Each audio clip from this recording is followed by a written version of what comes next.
হিরণের সেক্রেটারির বাড়িতে পুলিশি হানা। হিরণের আত্মসহায়কের বাড়িতে পুলিশ। ভোর ৩টে নাগাদ হিরণের সেক্রেটারির বাড়িতে পুলিশি হানা।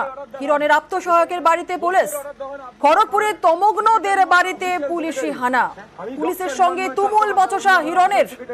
আপনি কোর্টের অর্ডার দেখান। কোর্টের অর্ডারে তো কোনো কেস হলে আপনি কে বড় মুখে কোথায় বড় মুখ আপনি ঘাটাল থানা ঘাটাল থানা বড় মুখ এখানে কি করছেন? তদন্তের জন্য কিসের তদন্ত? কোর্টের অর্ডার দেখান। কোর্টের অর্ডারে তদন্ত হয় নাকি? কিসের তদন্ত হয়? কেস আছে কোনো কোর্টের অর্ডার দেখান। কোর্টের অর্ডার মানে কোর্টের অর্ডার দেখান। আপনি আমার সেক্রেটারি, আমার অফিসিয়াল সেক্রেটারি। আমি ডক্টর হিরণময় চট্টোপাধ্যায়, উনি আমার অফিসিয়াল সেক্রেটারি। আপনি কোর্টের অর্ডার দেখান। কোর্টের অর্ডারে তো কোনো কেস হলে আপনি কোর্টের অর্ডার দেখান। আপনি কি রাত্রি 3:30টার সময় একজন অসুস্থ মা, আপনি তার বাড়ি কোন মা যদি কিছু হয়ে যায় কে দায়িত্ব? আপনি পকেটে হাতে কথা বলছেন কেন? আমি একজন এমএলএ, পাবলিক রিপ্রেজেন্টেটিভ। আপনি পকেটে হাতে কথা বলতে পারেন না। আপনি আঙুল তুলে কথা বলতে পারেন না। কেন বলবো না? আপনি আমার ছেলের বাড়িতে আসছেন। আমি আমার তদন্ত করতে এসেছি। কিসের তদন্ত? কোর্টের অর্ডার দেখান। কেন কোর্টের অর্ডার? কেন কোর্টের অর্ডার দেখান? আপনাকে কোর্টের অর্ডার দেখাতে আমি বাধ্য নই। বাধ্য আপনি? না, বাধ্য নই। আমার সেক্রেটারি তো হতে পারে। আপনার সেক্রেটারি, আপনার সেক্রেটারি, আপনার আমি যেখানে ইচ্ছা তোমায় করি। রংবাজি করতে আসছেন? রংবাজি করতে আসিনি। ইয়ার কি মারা জায়গা হয়ে গেছে? ইয়ার কি মারা জায়গা নেই এখানে। ওসব ডায়লগ দেবেন না। হিরণ চ্যাটার্জি, হিরণ চ্যাটার্জি হতে পারেন আপনি। আপনি এমএলএ, তাকে আটকে দেখাবেন। আপনার দম থাকে, আপনি যা করছেন করুন। দমের কোনো ব্যাপার নেই। আপনাকে আমি কোনো আটকেছি? কিসের দম আছে আপনার? কিসের দমের কথা বলছেন আপনি? 3টার সময় আপনি আমার সেক্রেটারি বাড়িতে এসেছেন। আমি চিটিং কেস হয়েছে, আমি তদন্তে এসেছি। হাইকোর্টের অর্ডার দেখান। হাইকোর্টের অর্ডারে তদন্ত হয় নাকি? কোর্টের অর্ডার দেখান। কোর্টের অর্ডারে তদন্ত হয়? কোর্টের অর্ডার দেখান। কেস হয়েছে বেশি। 3টার সময় কোন পুলিশ আসে? রাত্রি সব পুলিশই আসে। 3:30টার সময় আমি রেড করতে এসেছি। 3:30 কেন আমি কোনো রেড করতে পারি? আপনি কোর্টের অর্ডার দেখান। কোন কোর্টের অর্ডারে যে রেড হয় না? কোর্টের অর্ডার দেখান। কোর্টের অর্ডার কি হচ্ছে? কোর্টের অর্ডার জানেন না কেন বলছেন? কোর্টের অর্ডার দেখান। আপনি তদন্ত জানেন না, ফালতু কেন বলছেন? কোর্টের অর্ডার দেখান। কোর্টের অর্ডার কিসে? এসে বহুত রংবাজি করেছেন আপনি। আপনিও অনেক রংবাজি করছেন। কিসের রংবাজি? এটা আমি আঙুল তুলে কথা বলছেন। কোথায় আঙুল তুলে কথা বলছেন? আপনি পকেটে হাতে কথা বলছেন। আপনি আঙুল তুলে কেন কথা বলছেন? আপনি পকেটে হাতে কথা বলছেন। আমি পকেটে হাতে দিচ্ছি, আপনি আঙুল তুলে কথা বলছেন। আপনি প্রথম থেকে পকেটে। আমিও পুলিশ, আমিও পাবলিকেরই লোক। আপনি আমিও পাবলিকের লোক। Public tax. হ্যাঁ, পাবলিক ট্যাক্স। আমি পাবলিক ট্যাক্স করতে এসেছি।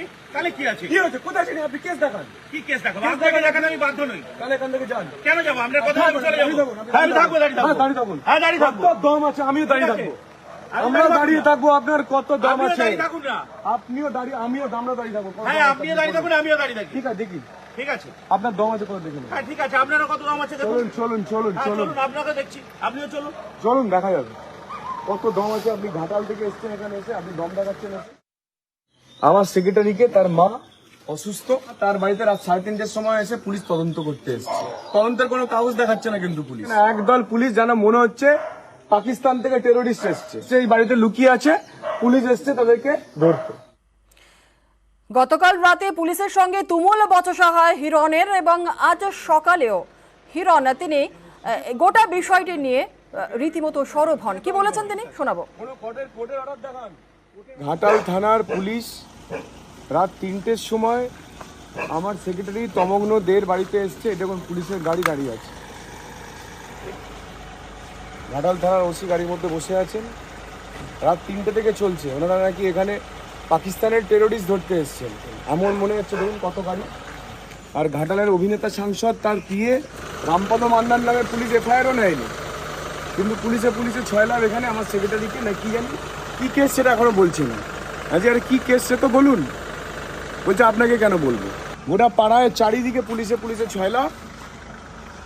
কে না হিরণের সেক্রেটারি, এটা তার অপরাধ।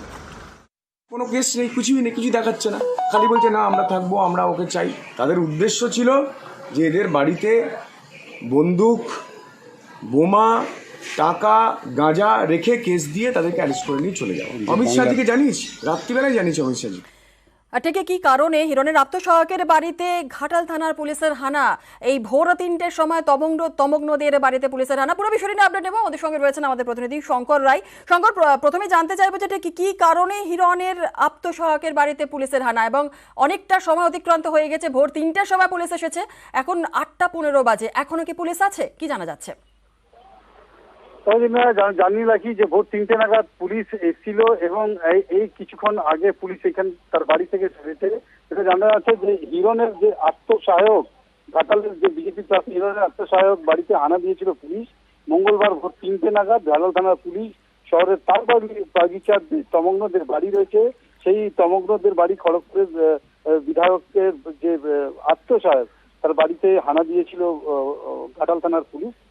পুলিশের যেটা অভিযোগ যে এই যে হিরণের যে আত্মসহায়ক একটা কদিন আগে একটা অডিও ভাইরাল করা হয়েছিল, আর সেই অডিও ভাইরালকে কেন্দ্র করে তার বাড়িতে হানা দিয়েছে পুলিশ এবং এই বিষয়ে তিনি জানতে বা ইনকোয়ারি করতে এসেছিল।